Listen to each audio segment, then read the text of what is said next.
So somebody asked me a question on WhatsApp. He said, what is the difference between a governor's consent and a consent to survey?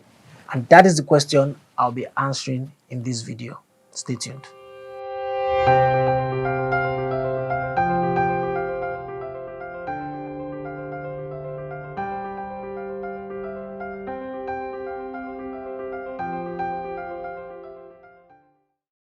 Alright guys, welcome back to Lands and Houses TV, where I answer your real estate related questions and help you make safe and profitable real estate investments.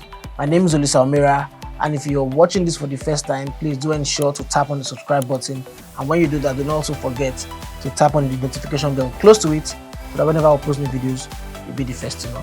Alright, so what's the difference between a governor's consent and the consent to survey? One is a title, a land title, the other is not. But they're both documents. Now, let me explain the governor's consent. First of all, the Land Use Act says that no two persons can own a C of O on a particular parcel of land. So it means that if we have a 600 square meter plot of land and the C of O has been registered on it, another C of O cannot be registered on it. So when you sell the land to someone else, what you'll be passing on to them, is going to be a governor's consent, which is basically like the signature of the governor on the deed of assignment, right? So when you sell, let's say you own a land, right, and you got the C of O 99 years, and the C of O, you sell the land in the 5th year, right? You have 94 years left on that C of O. Now you are selling the remaining 94 years to this new person, and you issue them an instrument, a document passing the ownership, and that document is called the deed of assignment. They then take the deed of assignment to the land registry to say, hey, Mr. Governor, I bought this land, I need you to consent to it, right? So the governor consents to the transaction, right? Or it could be the Minister of Justice in place of the governor, or the commissioner, or whatever. But basically, the governor consents to it, and that deed of assignment becomes a governor's consent, which is now a land title. If you now use that land for say 10 years and you sell it to someone else, you also pass another deed of assignment to the next person. The person takes that deed of assignment and goes back to the governor and say, hey, Mr. Governor, this person sold the land to me, consent to the transaction, and he consents to it. That's the governor's consent. So any other person that buys land from you is going to be buying, is going to be getting the governor's consent. That is the governor's consent. It's a title, a land title, verified, fine. A consent to survey, on the other hand, is basically a letter or an instruction from the Surveyor General's office saying, yes, you can go on to survey this property, right? I give my consent, for you to survey this property. And that usually happens in areas where, the government has acquired land.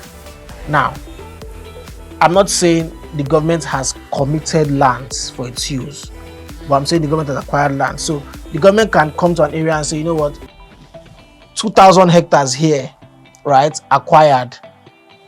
But the government, even though they have acquired it, they might not have said they are using it for anything yet. So it's not committed, it's just acquired. Now, when people buy those lands, right, they have to go back to the government to ratify, their purchase, if the government doesn't have plans for the land later on, right? But yes, the government has to know that, hey, people bought these lands and we are going to regularize, they have to regularize the title. Now, when you buy those lands, the Surveyor General does not give you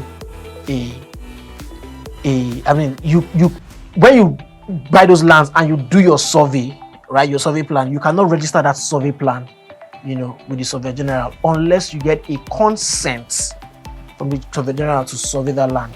And the consent might say, hey, I give you my consent to survey this land, but that this land is under acquisition by the government. However, I give you my consent to survey the land.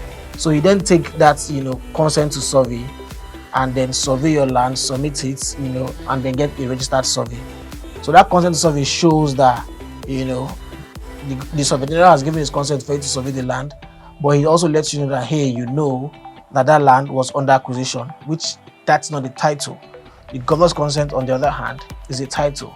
So what's the major difference? One is a land title, and the other is not a land title. The governor's consent is a land title, and the consent to survey is not a land title. I hope I've been able to answer this question correctly, and I hope you now understand the difference between the governor's consent and the consent to survey. Alright guys, if you like this video, please tap on the like button. If you have questions, please ask them in the comment section. If you have any comments, drop them in the comment section. And if you want to enlighten others, please share this video to other people. And then if you have not subscribed to our channel, please ensure that you tap on the subscribe button. And when you do that, do not also forget to tap on the little bell close to the subscribe button, so that whenever I post new videos, you'll be one of the first to know. Alright guys, I'll see you on the next video.